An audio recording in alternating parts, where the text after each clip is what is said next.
Whaatai lau whionga mo le awanoa mai te watu na o le 5 minute whaatalofa atu le paia mawalunga o le maota. Whawhiruai ma whaatalofa i le whaafongafonga a Samoa. I Samoa nei mai lātou o lo whaafongafonga mai atu no mau.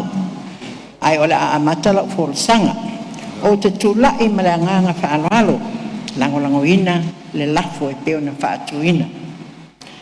Ona o tūlanga e pefo ona ua mai a o le mana tua pe le loto le saunoanga le fionga sa mai tai pale mia te tono le mota fono i tia fau i le ava noa e na te fautu ai nai le ao le malo mo se polo inga e fata apel palmene ia ai alo le atunu o mo se whainga palota o lana saunoanga le pi pa fallinga mai a mato uma wa atili eina pe toto ai pe wa ese le lango mai le vaenga sa fai ngoa to tele o le vaenga le fast mai le fionga tamai tai pale mia ua angina foi isi foi fasa la launga se fulu lima o lo lango ina la fionga ia ai peto a ono e a leisi fa upunga e pe ona kopi mai ai le vaenga le nei i le tusi e le fionga ia la auli i le fionga i le fonga fetalai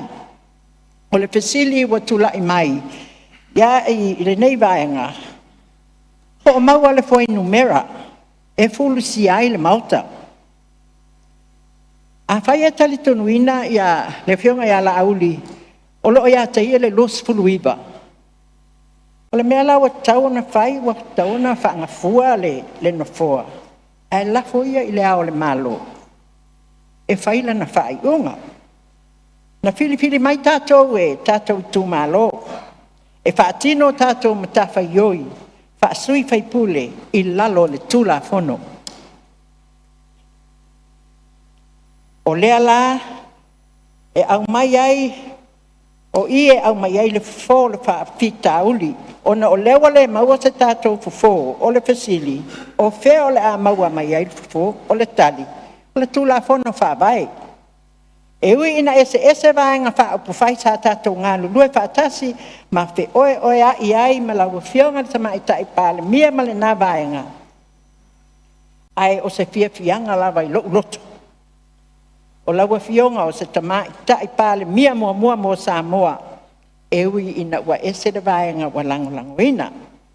E mita umai so o se ta mai tai Samoa. O loo iai maua nisi e whape mai. Ina ua tulai mai ia le whaafitau li le ua whewaiwai a iai le malo. I le ta tau na toe tai se tamai tai. O te matua whaase se ina ia mau. Leanga aise a, leanga e au le ina i lau o tamai tai. O lea tu sao atu ai le whautuhanga i lau whionga tamai tai pāle mia ma le anganga whaaloalo. A whaiwa e ave ese la auli mai le kapeneta ona o lo manu le tūla fono ona o morianga tau le tūla fono. Pele wala ngā tau ona e pūlea lo finangalo pa ma vai lalo le tūla fono. Ele mawhai ona whai e se koongo ia kongo la kungu. Po lea lava ia ni whai unga e whai ia mana tūla fono e whai e le maota. Ia o le a leonga tasi male whawai. E te tau o na toe... Te tasi minuto sui. Ia o le tūlanga le nā o leo o tu sa awatu. Ai o le pasili. Ai se hale me o tātou whewhewhe ai tātou toe. Whai le tunu una au mai a tātou i nei. Le whai na le talia i tātou whono talwai.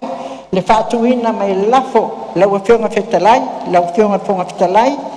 Le voie le whaaporinga mai le talia e lea vaenga, ia le whaatuina mai o se lafo. Ia a oai la atua ia le tunu. Ia lewa mātou tau mawhaia, o kaunga mi ngoi seisi vaenga, o lo o kakali le akungu, o lo o kāpuai o kākou whaiva. A o lea o se kemi mua lea le kelo whaafika auli wakulai mai. Inga ia whai se musu le nganga pa ia kako o malaba lo kongo o palmengi kako fa ma lalo kako loko kako woi fai le kulafongo whaavai o loo whaapenga o lale kulafongo whaavai la usili ioi ale wo kako mal whaavai i le akua Samoa o le oponga alanga mai ele ko kelo le akungu ua whaao mai ma kelo meka ke la fesili mai le Wha mo sa no ha sui. ele ko e fo i Samoa i se le lei langa wo ko soli pala le whaavai o le akungu la le whaavai i le akua Samoa. Whaafitai Manuel Fono